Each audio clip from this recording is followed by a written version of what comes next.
Project అయిపోయి సెట్కి వచ్చావు, వర్క్ చేసుకున్నారు, మనం చాలా క్లోజ్ ఉంటారు అందరూ సెట్లు. ఎందుకంటే లైక్ ఫ్యామిలీ అంటాం, మనం సెల్ఫీలు పెడతాం, అన్నీ పెడతాం.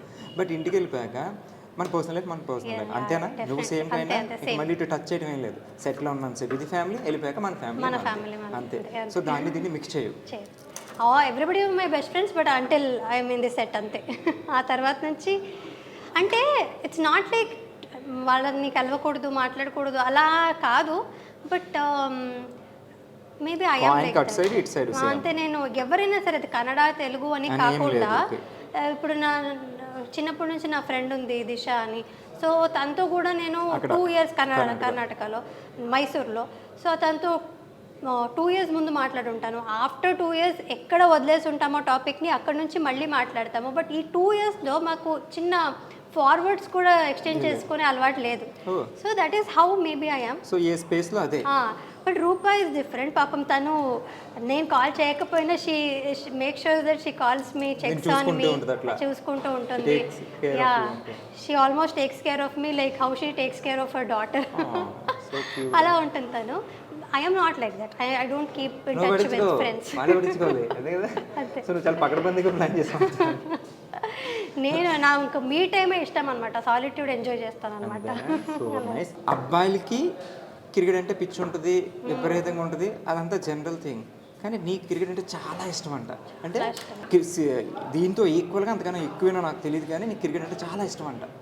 నువ్వు ఆడతావా? క్రికెట్ యాక్చువల్లీ ఆడడం అంతగా ఏం రాదు నాకు, కానీ రక్త సంబంధంలో నాకు స్టార్టింగ్లో క్రికెటర్ అన్నట్టుగానే ఇంట్రడ్యూస్ చేశారనమాట. లంగావని వేసుకొని మరి క్రికెట్ ఆడేసాను. రక్త సంబంధం వంట టైప్ కాదు కదా, తెలుసు తెలియదు అన్నట్టు కాదు కదా. క్రికెట్ తెలుసు కదా? తెలుసు. దీని ఏమంటారు? అవుట్ అంటారు, 6 అంటారు, వైడ్ అంటారు, 4 నో బాల్. తెలుసు. అది కూడా ప్రాపర్గా ప్రతిదీ తెలియదని కాదు, నేర్చుకుంటూ వచ్చాను. ఇంట్రెస్ట్ ఉంది. యాక్చువల్లీ స్టార్టింగ్లో చిన్నప్పుడు అయితే ఇంట్రెస్ట్ కూడా లేదు నాకు యాక్చువల్గా క్రికెట్. ఈ మధ్య కూడా కాదు, కానీ మా అన్నయ్య మా నాన్నగారు చూసేవారు కాబట్టి. సో ఇప్పుడు అందరూ రిలేట్ అవుతారు. ఇంట్లో చెల్లి కానీ అక్క కానీ ఆడవాళ్ళు ఉన్న 2 అబ్బాయిలు ఉన్నారంటే డెఫినెట్లీ వాళ్ళ క్రికెట్ ఖచ్చితంగా రావాలి. క్రికెట్ పెట్టుకుని అంటే మాకు సీరియల్స్ పెట్టుకునే అవకాశం లేదు. మ్యాచ్ జరుగుతుంది, డెఫినెట్లీ మేము కూడా మ్యాచే చూస్తాం. సో ఇంకా నేను చాలా కాలం గొడవ పడ్డాను మా అన్నయ్యతో రిమోట్ కోసం, కానీ అది ఎప్పటికీ దొరకనప్పుడు మా నాన్నగారు కూడా ఉంటే అది కూడా చూసేవారు. ఆయన కూడా వార్ వన్ సైడ్ అయిపోయేది కాబట్టి ఇంకా నేను నేర్చుకోవడం తప్ప నాకు వేరే మార్గం ఉండేది కాదు. సో నేను కూడా వాళ్ళతో కూర్చొని చూసి నేర్చుకుని చూస్తాను క్రికెట్. రీసెంట్గా ఇండియా T20 వరల్డ్ కప్ నగ్గింది తెలుసా? వండర్ఫుల్. అంటే నాకు ఆ వీకెండ్ 2007 తర్వాత మళ్ళీ ఇప్పుడే. అవును, ఇప్పుడు నవంబర్లో నేను స్వరూప్ ఇద్దరు చాలా పూజలు కూడా చేసి ఆ వరల్డ్ కప్ గెలవాలని మార్నింగ్ నుండి we couldn't sleep the before night also. అంత చాలా ఎక్సైటెడ్గా ఉన్నాను. రియల్లీ లైక్ అంటే ఈ టీమ్ ఎస్పెషల్లీ నాకు విరాట్ కోహ్లీ అంటే విరాట్ కోహ్లీ. నేను కాలేజ్లో ఉన్నప్పుడు ధోని అంటే చాలా ఇష్టం. ఎలా అంటే లేస్ ప్యాకెట్ మీద ఉన్న ధోని పిక్చర్స్ని కూడా కట్ చేసుకొని పెట్టుకున్నాను అనమాట. అండ్ ఆఫ్టర్ దట్ ఇప్పుడు విరాట్ కోహ్లీ అంటే చాలా ఇష్టం అనమాట నాకు. అంటే ది వే హీ ప్లేస్ అంటే ఆయన డిసిప్లిన్, లైఫ్లో ఉన్న డిసిప్లిన్ అండ్ హ్యూమిలిటీ అయినది. అంత పెద్ద స్టార్ అయినా సరే, అంత పెద్ద క్రికెటర్ అయినా అంటే motivation human being also. He is so good. అంటే ఆ ట్రాన్సిషన్ ఫుడ్ వదిలేసి సో ఇప్పుడు the best runner the way he respects his wife also makes him legend. చాలా ఇష్టం నాకు. సో సచిన్ తెండూల్కర్ గారు ఇష్టం, ఆ తర్వాత ధోని ఇష్టం, తర్వాత విరాట్ కోహ్లీ ఇష్టం. రోహిత్ శర్మ అందరు ఇష్టం నాకు. But Virat Kohli is also an RCB కాబట్టి నేను ఆర్సీబీ ఫ్యాన్ కూడా కాబట్టి నేను చెప్తూనే ఉన్నా ఈసారి కప్ చాలా కాలం నుంచి. నెక్స్ట్ ఇయర్ కూడా అదే చెప్తాను, ఈసారి కప్ నమ్మదే ఇప్పుడు వచ్చే దాంట్లో. యాక్చువల్లీ షారుఖ్ ఖాన్ ఫ్యాన్ కాబట్టి అంటే అవును, ఐపీఎల్ స్టార్ట్ అయినప్పుడు షారుఖ్ ఖాన్ అని అనుకున్నాను, కేకేఆర్ అని అనుకున్నాను. బట్ చూస్తూ ఇంకా విరాట్ కోహ్లీ కూడా ఉన్నాడు అండ్ ఆర్సీబీ గెలవట్లేదు. మా అన్నయ్య వీళ్ళందరూ చాలా అంటే వాళ్ళు వెయిట్ చేస్తున్నారు ఆర్సీబీ కప్ కోసం, బట్ రావట్లేదు. నేను ఒక 10 years నుంచి ఈ సలా మీన్స్ ఈసారి సలా అంటే సారా, ఈ సాల్ అంటే హిందీలో సాల్ సంవత్సరం అంటారు. సంవత్సరం ఇక్కడ సలా అంటే ఈ సలా అంటే ఈసారి. ఈసారి కప్పు మందే, మందేకి నమ్మదే అంటాం మేము. నమ్మదే. సో రావాలని కోరుకున్నాం.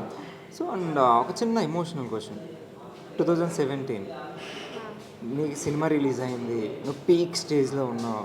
సారీ, మీ ఫాదర్ అప్పుడే ఎక్స్పైర్ అయ్యారు. మనకి నార్మల్గా కొన్ని సీన్ చేయడం చాలా కష్టం, అట్లాంటిది నీకు మీ డాడీ అంటే నీకు చాలా ఇష్టం. సో అలాంటిది ఆయన ఎక్స్పైర్ అయ్యాక అసలు నువ్వు షూటింగ్కి రావడం కానీ ఇది చాలా పెద్ద హర్డిల్. అంటే ఆ హర్డల్ అదంతా కూడా అప్పుడు నాకు సింక్ ఇన్ అవ్వలేదు. చాలా మెల్లగా అదంతా. ఇప్పుడు మీకు తెలిసి ఉండొచ్చు, అంటే ఏదైనా సిచ్యుయేషన్ జరిగినప్పుడు I don't think it will sink in.